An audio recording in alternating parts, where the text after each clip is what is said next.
السلام علیکم ورحمۃ اللہ وبرکاتہ۔ ان الحمد للہ نحمده ونستعینه ونستغفره ونؤمن به ونتوکل علیہ ونعوذ باللہ من شرور انفسنا ومن سیئات اعمالنا من يهده الله فلا مضل له ومن يضلل فلا هادي له واشهد ان لا اله الا الله وحده لا شريك له واشهد ان محمدا عبده ورسوله اما بعد فان خير الحديث كتاب الله وخير الهدي هدي محمد صلى الله عليه وسلم وشر الامور محدثاتها وكل محدثة بدعة وكل بدعة ضلالة وفي رواية وكل ضلالة في النار۔ فاعوذ باللہ من الشیطان الرجیم، بسم اللہ الرحمن الرحیم۔ ام حسبتم ان تدخلوا الجنہ ولما یأتکم مثل الذین خلوا من قبلکم مستهم البأساء والضراء وزلزلوا حتى يقول الرسول والذین آمنوا معه متى نصر اللہ الا ان نصر اللہ قریب۔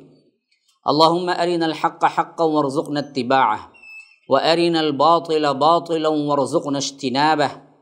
اللهم علمنا ما ينفعنا وانفعنا بما علمتنا وارزقنا علما۔ رب اشرح لي صدري ويسر لي أمري واحلل عقدة من لساني يفقهوا قولي۔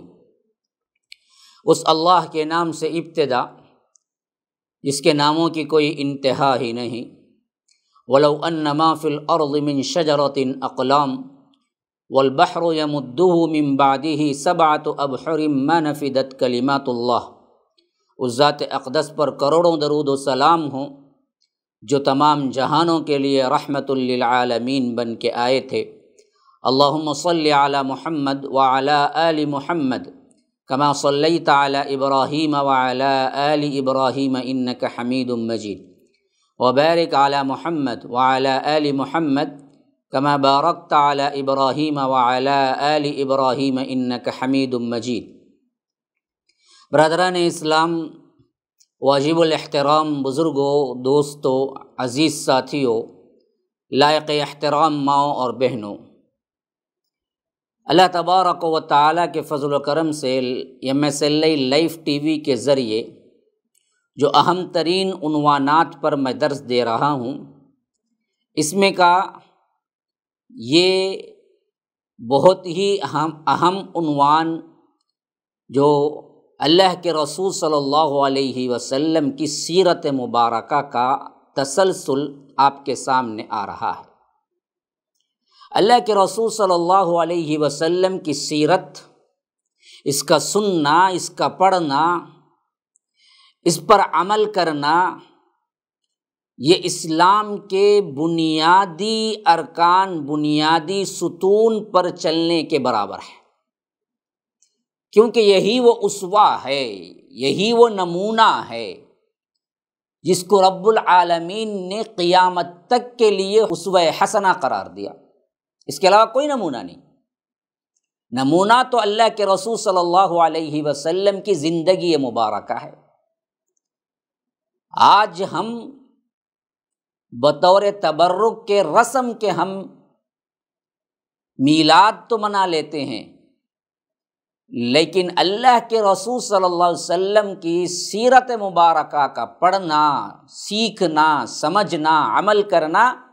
اس کو ہم نے کبھی دین کا بنیادی اور اہم ترین مقصد جانا ہی نہیں۔ تو یاد رکھیے، اسی کے پیش نظر MSLI لائف ٹی وی نے مہمات کے جو عنوانات تھے، جو اہم ترین عنوانات تھے، ان میں سے ایک سیرت النبی صلی اللہ علیہ وسلم کو رکھا، اور اللہ تبارک و تعالیٰ کے فضل و کرم سے ہم سیرت کو شروع کیے 10 نبوت تک پہنچ چکے ہیں، جہاں پر میں نے قبل نبوت کی زندگی کو بہت مختصر کر کے پیش کیا،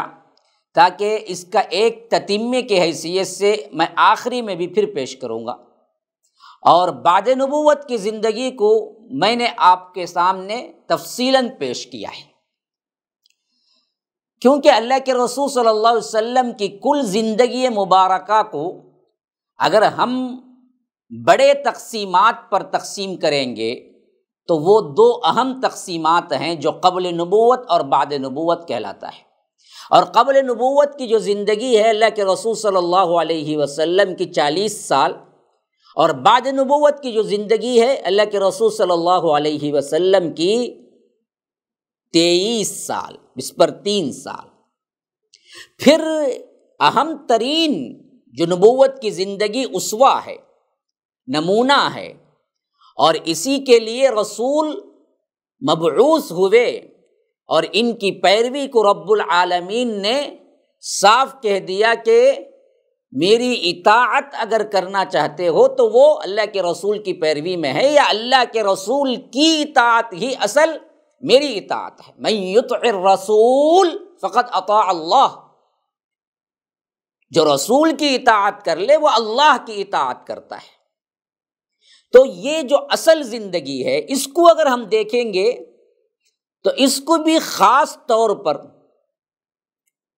دو اہم ترین زندگیوں میں ہم تقسیم کر سکتے ہیں۔ ایک مکے کے اندر دور نبوت کا سلسلہ، مدینے کے اندر دور نبوت کا سلسلہ، یعنی نبوت پہلے کل زندگی کو دو حصے، مکی زندگی، قبل نبوت کی زندگی اور بعد نبوت کی زندگی۔ قبل نبوت کی زندگی 40 سال، بعد نبوت کی زندگی 23 سال۔ پھر نبوت کی زندگی کے دو اہم ترین حصے ہیں جو مکی زندگی اور مدنی زندگی کہلاتی ہے۔ اور پھر آپ اچھی طرح یاد رکھ لیں، مکی زندگی جو نبوت کی ہے یہ 13 سال ہے، اور مدنی زندگی 10 سال ہے۔ پھر ان 13 سالوں کو بھی اگر ہم تقسیم کریں تو 3 طرح کے تقسیمات بنتے ہیں۔ ایک وہ حصہ جو خفیہ دعوت کا مرحلہ کہلاتا ہے، جو 3 سال رہے، یعنی 1 نبوت، 2 نبوت، 3 نبوت۔ ان 3 سالوں کے اندر اللہ تبارک و تعالی نے اللہ کے رسول صلی اللہ علیہ وسلم کو جو نبوت عطا کیا تھا، یہ چھپے چھپے خفیہ طور پر پھیلتا رہا، جس میں صدیق اکبر ایمان لائے، جس میں حضرت عمر فاروق اسلام لائے، جس میں حضرت عثمان اسلام لائے، اور اسی طرح جس میں بلال اسلام لائے، صہیب اسلام لائے، اور اسی طرح امہات المؤمنین میں خدیجۃ الکبریٰ اسلام لائے۔ تو یہ جو 3 سال کا جو مرحلہ ہے یہ خفیہ طور پر رہا، لیکن 4ویں سال نبوت کا 4تھا سال یہ وحی اتری کہ آپ علی الاعلان اس نبوت کی دعوت کیجیے، فاصدع بما تؤمر واعرض عن المشرکین، آپ کو جو حکم دیا جا رہا ہے وہ ڈنکے کی چوٹ پہ آپ سنا دیں۔ تو اللہ کے رسول صلی اللہ علیہ وسلم نے وہ خطبہ دیا جو کوہ صفا پر خطبے کے نام سے مشہور ہے، اور یہاں سے مشرکین مکہ کی ایذا رسانی، مشرکین مکہ کا ظلم و ستم، ایذائیں پہنچانا، تکالیف پہنچانا یہ شروع ہوا، اور حتیٰ کہ سب سے زیادہ آگے بڑھتا گیا، جو 7 نبوت میں مکمل بیکاٹ کے طور پر ان لوگوں نے اختیار کیا، جو سخت ترین مرحلہ تھا، جو 3 سالہ مرحلہ تھا، 8، 9، 10۔ اب 10 کے بعد میں نے آپ کو بتایا تھا یہ دراصل کھلم کھلا دعوت کا مرحلہ، 3 سے لے کر 10 تک۔ میں نے آپ کو بتایا تھا کہ اس میں اہم ترین واقعات جو آخری میں ہوئے تھے وہ حضرت خدیجۃ الکبریٰ کی وفات اور حضرت ابو طالب کی وفات۔ پھر اس کے بعد کہ یہ 3 سال جو ہے نا، 11، 12 اور 13، یہ بیرون مکہ دعوت کا مرحلہ ہم کہہ سکتے ہیں، جس میں اللہ کے رسول صلی اللہ علیہ وسلم نے یہ کوشش کی کہ یہ لوگ، یعنی مشرکین مکہ جن کو میں مسلسل دعوت دے رہا ہوں 10 سالوں سے، یہ بدبخت ترین لوگ سوائے کٹ حجتی کے، ہٹ درمی کے، اس میں کوئی اضافہ نہیں ہوا، تو اللہ کے رسول صلی اللہ علیہ وسلم نے سوچا کہ کیوں نہ ہم باہر نکل کے اطراف کے جو شہر ہیں وہاں دعوت دیں، شاید کہ ہو سکتا ہے کہ وہاں کے لوگ جلد اسلام قبول کر لیں۔ تو یہ سوچ کے اللہ کے رسول صلی اللہ علیہ وسلم مکے سے باہر نکلے، جس میں سب سے پہلی دعوت جن کو دی گئی وہ اہل طائف کو ہے، طائف جانے کا واقعہ۔ انشاءاللہ اسی کا یہ مضمون رہے گا آپ کے سامنے اس درس میں خاص طور پر۔ لیکن اس سے پہلے کہ آپ اس واقعے کو سنیں، یہ بات اچھی طرح ذہن میں رکھ لیجئے، اس 10 سالہ مدت کے اندر ان بدبختوں نے جو تکالیف اصحاب رسول اللہ کو دی اور اللہ کے رسول صلی اللہ علیہ وسلم کو دی، لیکن برعکس اس کے اسلام پھیلتا رہا، بڑھتا رہا۔ تو اصل چیز جو تھی وہ ایمان کی پختگی تھی اور اصحاب رسول اللہ صلی اللہ علیہ وسلم کا اس دین پر استقامت کے ساتھ رہنا اور اللہ کے رسول صلی اللہ علیہ وسلم کی پرکشش قیادت تھی جو ان کو برقرار رکھی۔ پہاڑ ٹل جائیں لیکن اصحاب رسول اللہ صلی اللہ علیہ وسلم کا ایمان ذرہ بر ادھر ادھر نہ ہوا، اور یہ آگے بڑھتے ہی گئے۔ مشرکین نے ہر قسم کے مصائب و آلام کر کے دیکھ لیے، جسمانی ہیں روحانی ہیں، دونوں اعتبار سے تکالیف پہنچائی، گالیاں دی، جھوٹے پروپیگنڈے کیے، طنز کیا، استہزاء کیا۔ تو یاد رکھیے اس وقت بھی اللہ کے رسول صلی اللہ علیہ وسلم اس کی کچھ پرواہ کیے بغیر اپنے صحابہ کو لے کے آگے بڑھتے رہے۔ تب کہیں جا کے اللہ کے رسول صلی اللہ علیہ وسلم اور صحابہ اس دعوت دین کو استقامت کے ساتھ لیے ہوئے تھے اور آگے بڑھ رہے تھے۔ دنیا کا کوئی بھی کیا ہے انسان، کوئی بھی تکلیف، کوئی بھی مصیبت آ جائے، اصحاب رسول اللہ صلی اللہ علیہ وسلم کی جو قربانیاں تھیں اس کا کوئی مقابلہ ہی نہیں ہو سکتا۔ تو بہرکیف اب اللہ کے رسول صلی اللہ علیہ وسلم، خاص کر ابو طالب اور اماں خدیجۃ الکبریٰ رضی اللہ عنہا کی وفات کے بعد یہ سب سے اہم ترین ڈیسیشن اٹھایا کہ ہمیں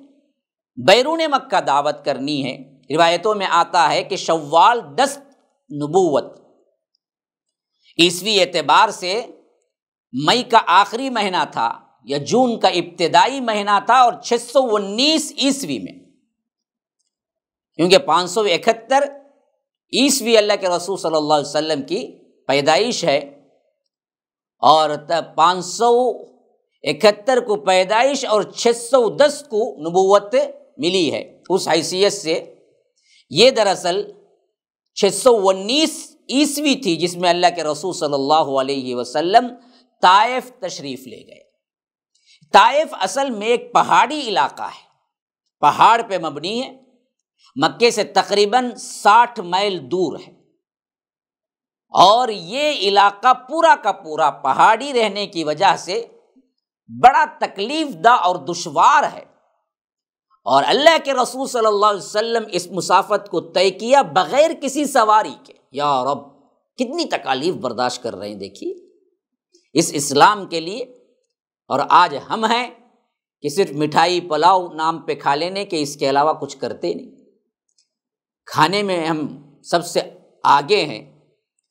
اور میلاد مناتے بھی ہیں تو صرف کھانا یاد ہے، ہمیں حلوے یاد ہیں، مٹھائی یاد ہے۔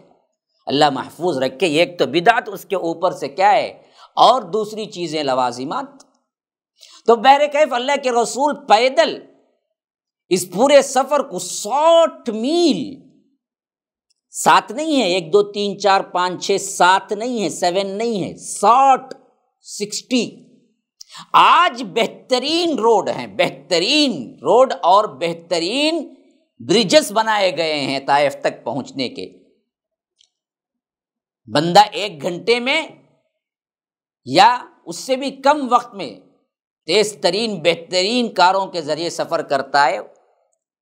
لیکن پھر بھی اگر وہاں تھوڑی سی ٹھنڈ بڑھ جائے اور وہاں پر کچھ حادثہ ہو جائے، کار تھوڑی دیر کے لیے اسٹاپ ہو جائے، تو اس کو تکلیف کا جو مرحلہ پیش آتا ہے وہ نہیں سمجھ سکتا۔ یہاں بیٹھ کے جو لوگ گئے ہیں وہ سمجھ سکتے ہیں۔ اب ذرا تصور کرو اپنے آپ میں،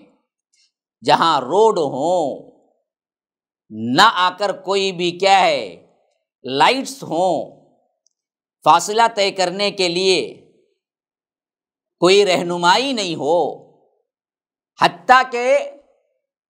ایک اونٹ ایک گھوڑا نہ ملا ہو، کوئی جانور بھی نہیں، اور اتنا کٹن ترین مرحلہ سیدھے بھی نہیں، پہاڑوں پر مبنی ہو، یا رب کیسے اللہ کے رسول صلی اللہ علیہ وسلم سفر کیے ہوں گے، کتنی تکالیف برداشت کیے ہوں گے۔ کیوں کہ اللہ تبارک و تعالی ہوا کو حکم دیتا تو اللہ کے رسول صلی اللہ علیہ وسلم کو مکے سے لے جا کے طائف میں نہیں چھوڑ دیتی، کہ اللہ تبارک و تعالی کے لیے یہ ممکن نہیں تھا، اللہ کی قسم ممکن تھا لیکن ہوا نہیں۔ کیوں؟ ہمارے لیے اسوہ نہ رہ جائے۔ ہم تو کہتے تھے نبی تو کیا جی، اللہ نے ہوا بھیجی اور ایک ہی ہوا کے جھونکے میں اللہ کے رسول طائف پہنچ گئے، ہم آج کیا تکلیف برداشت کریں گے؟ نمونہ ہونا تھا، اس دین کو بتانا تھا کہ یہ دراصل پھولوں کی سیج نہیں ہے، یہ کانٹوں بھری راہ ہے، اس پہ چلنا ہے تمہیں، تب جا کے تمہیں جنت نصیب ہوگی، یہ بتانا مقصود تھا۔ اللہ کے رسول صلی اللہ علیہ وسلم پیدل اپنے ساتھ ایک غلام کو جو زید بن حارثہ تھے، ان کو لے کے نکلے، اور راستے میں جس قبیلے پر سے بھی گزر ہوتا، جہاں بھی موقع ملتا، اللہ کے رسول صلی اللہ علیہ وسلم اسلام کی دعوت دیتے۔ یہ نہیں کہ خاموشی سے پہنچ گئے، اس دین کی دعوت کی تڑپ اتنی تھی کہ اللہ کے رسول صلی اللہ علیہ وسلم ہر ایک کے پاس سے گزرتے تو اس کو دعوت بھی دیتے، کوئی سنتا، کوئی روگردانی کرتا، کوئی مذاق اڑاتا، کوئی استہزاء کرتا، لیکن اللہ کے رسول صلی اللہ علیہ وسلم آگے بڑھ رہے ہیں۔ یہاں تک کہ طائف پہنچے تو وہاں پر جس قبیلے کی آبادی تھی وہ بنو ثقیف کہلاتا تھا، قبیلہ بنو ثقیف۔ اس قبیلے کی جو سردار تھے وہ ایک ہی باپ کے 3 بیٹے، 3 اہم مقامات پہ سردار تھے، جو آپس میں بھائی بھائی تھے۔ ایک کا نام تھا عبد یالیل، ایک کا نام حبیب، ایک کا نام مسعود تھا، اور ایک ہی باپ کے بیٹے تھے جس کے ان سب کے والد کا نام عمرو بن عمیر ثقفی تھا۔ آپ صلی اللہ علیہ وسلم ان کے پاس بیٹھے، اللہ کی اطاعت اور اسلام کی مدد کی دعوت دی۔ جواب میں ایک بدبخت نے کہا وہ کعبے کا پردہ پھاڑے اگر اللہ نے تمہیں رسول بنایا، یعنی ذلت، حقارت سے، استہزاء سے اس نے کہا کہ تمہیں نبی بنایا، اس سے تو بہتر ہے کہ ہم کعبے کا پردہ ہی پھاڑ دیں، ایسا ہو ہی نہیں سکتا، ہم سرداروں کو چھوڑ کر آپ کو بنا دیا۔ جیسا کہ خود قرآن میں اس کا ذکر ہے کہ من القریتین عظیم، یہ جو طائف کے ہیں، مکے کے جو سردار ہیں، ان کو اللہ نے نبوت نہیں دی اور ہاں آپ کو دے دی، جبکہ آپ ایک یتیم کے اولاد ہیں۔ گویا کہ ان لوگوں کا بھی سوچ کا زاویہ یہ تھا کہ دولت سے اللہ تبارک و تعالیٰ کو راضی، اور اللہ راضی ہو تو دنیا کی دولت اور سرداری ملتی ہے، جو کہ آج بھی ہمارے بہت سے مسلمانوں کا یہ عقیدہ ہے کہ دولت مل گئی، سطوت مل گئی، حکومت مل گئی، سمجھتے ہیں کہ اللہ کی بڑی رضا کی دلیل ہے، ہرگز بھی نہیں۔ اس دنیا، یہ دولت، یہ حرص، یہ مال، یہ زینتیں، یہ آسائشیں، یہ آرائشیں اللہ کے نزدیک ایک مچھر کے پر کے برابر بھی حقیقت رکھتی تو کسی کافر و مشرک و ملحد کو ایک گھونٹ پانی نہ ملتا، یاد رکھ لیجیے، کوئی حیثیت ہی نہیں ہے۔ یہ اگر کسی کو عطا ہوتا ہے تو یہ ہرگز بھی دلیل نہیں کہ اللہ اس سے راضی ہے۔ یہی بدخیالی ان کی بھی تھی کہ ہم ہیں، نبوت اگر ملتی تو ہم کو ملتی جو سردار ہیں، نہ، یہ سرداری، یہ سیٹ، یہ عہدے، ان سب کی کوئی ویلیو ہی نہیں ہے اللہ کے پاس۔ تو یاد رکھیے ان لوگوں کی یہ غلط فہمی اللہ تبارک و تعالی نے بہت سی جگہ دور کی قرآن اور حدیث میں۔ نہیں بتایا کہ اللہ کے رسول نے فرمایا ایک مردہ کنکٹی بکری پڑی ہوئی تھی، اللہ کے رسول صلی اللہ علیہ وسلم نے پوچھا کہ اسے کون خریدے گا 1 درہم میں؟ صحابہ نے کہا اللہ کے رسول اگر یہ زندہ بھی ہوتی نا، کان کٹنے کی وجہ سے کوئی نہ خریدتا، یہ تو مردہ کنکٹی بکری ہے، اسے کون خریدے گا؟ کہا کہ جس حیثیت سے یہ بکری تمہارے نزدیک ہے، بے وقت ہے، بے قیمت ہے، بالکل بھی کیا ہے، اس کی کوئی قیمت نہیں ہے، اس سے بھی بدتر حالت اللہ کے نزدیک اس دنیا کی ہے، اس سے بھی گئی گزری ہے دنیا اللہ کے نزدیک، تو اس کی کوئی ویلیو نہیں۔ اسے رکھ کر کبھی نہ پرکھیے کہ اللہ مجھ سے راضی، ادھر سود کا بزنس ہو رہا ہے، حرام کاری کا بزنس ہو رہا ہے، ادھر پیسہ آ رہا ہے، عہدہ مل رہا ہے، تو لوگ سمجھتے ہیں کہ اللہ کی پکڑ تو نہیں ہے بلکہ اضافہ ہو رہا ہے، تب تو اللہ کی محبت ہے، تبھی تو اللہ ہمیں دنیا دے رہا ہے نا۔ اللہ دولت دنیا فرعون، حامان، قارون کو دی، اس کی کوئی حیثیت نہیں ہے۔ تو ایک نے کہا کہ اللہ نے تمہیں رسول بنایا تو کعبے کا پردہ پھاڑے، دوسرے نے کہا کہ کیا اللہ کے علاوہ کوئی دوسرا نہیں ملا؟ دوسرے نے کہا کہ اللہ کو تمہارے علاوہ کوئی دوسرا نہیں ملا، ہم نہیں ہیں۔ تیسرے نے کہا کہ میں تم سے ہرگز بات نہ کروں گا، اگر تم واقعی پیغمبر ہو تو تمہاری بات کو رد کرنا میرے لیے انتہائی خطرناک ہوگا، اگر تم نے اللہ پر جھوٹ بولا تو ایسے جھوٹوں سے میں بات کرنا بھی نہیں چاہتا۔ یعنی تمام نے ٹیڑے جواب دیے اور مسخرہ پن دکھ رہا ہے، سب سے زیادہ استہزاء دکھ رہا ہے۔ یہ جوابات سن کر اللہ کے رسول صلی اللہ علیہ وسلم وہاں سے اٹھ کھڑے ہوئے اور صرف اتنا کہا کہ تم لوگوں نے جو کچھ بھی کیا بہرحال اسے اپنے پسے پردہ ہی رکھنا، اسے خفیہ طور پر رکھنا، لوگوں کو نہ بتانا، لوگوں کے لیے کیا ہے، مذاق اڑانے کے لیے ایک سبب نہ بن جائے، کم از کم اپنے آپ تک رکھ لو۔ لیکن بدبختوں نے یہ بھی التجا کو منظور نہیں کیا۔ اللہ کے رسول صلی اللہ علیہ وسلم طائف میں 10 دن رہے، اس دوران آپ صلی اللہ علیہ وسلم ان کے ایک ایک سردار کے پاس تشریف لے گئے اور ان سے گفتگو کی، لیکن سب کا ایک ہی جواب تھا کہ تم ہمارے شہر سے نکل جاؤ، بلکہ انہوں نے تو کیا کیا، اس سے بڑھ کر اوباشوں کو شہ دے دی۔ وہاں کے جو لٹیرے، جو آوارہ گرد، جو مذاق کرنے والے، ایسے اوباش جو انسانیت کے ساتھ اچھا سلوک نہیں کرتے ہیں،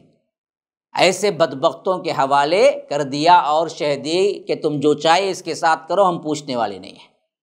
یہاں تک کہ جب اللہ کے رسول صلی اللہ علیہ وسلم 10 دن کے قیام کے بعد جب بالکل بھی یہاں سے مایوس ہو گئے کہ ان میں سے کوئی ایک بدبخت بھی اسلام قبول نہیں کیا بلکہ مکے سے زیادہ اذیتیں اٹھائی، تو اللہ کے رسول صلی اللہ علیہ وسلم واپسی کی راہ لی، لیکن واپسی اس سے زیادہ خطرناک ہوئی، اس سے زیادہ باعث اذیت اور مصائب و آلام کا شکار ہوئی۔ جب اللہ کے رسول صلی اللہ علیہ وسلم واپس آ رہے تھے تو یہ اوباش، یہ لڑکے جن کو شہ دی گئی تھی کہ تم جو چاہے کرو، ان بدبختوں نے اللہ کے رسول صلی اللہ علیہ وسلم کو گھیر لیا، اور گھیرتے گھیرتے ہجوم بڑھتا گیا، آوازیں کستے گئے، شور مچتا گیا، اور یہاں تک کہ اس بھیڑ میں سے کوئی کنکر اٹھا کے پھینکا، کوئی پتھر اٹھا کے پھینکا۔ اس طرح اللہ کے رسول صلی اللہ علیہ وسلم پر زخم آ رہے تھے، کسی نے گالی دے دی، کسی نے بد زبانی کی، یہاں تک کہ اللہ کے رسول صلی اللہ علیہ وسلم کو ان کے پتھروں اور ان کی ایذا رسانیوں کی وجہ سے ایڑیوں پر بہت زیادہ زخم آئے۔ جبکہ جوتے جم گئے خون سے، جوتیاں اللہ کے رسول صلی اللہ علیہ وسلم کے خون سے بھر گئی۔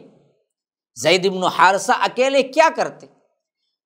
اپنے ہاتھ سے جو کچھ ہو سکتا تھا اللہ کے رسول صلی اللہ علیہ وسلم کے پاس آ کے،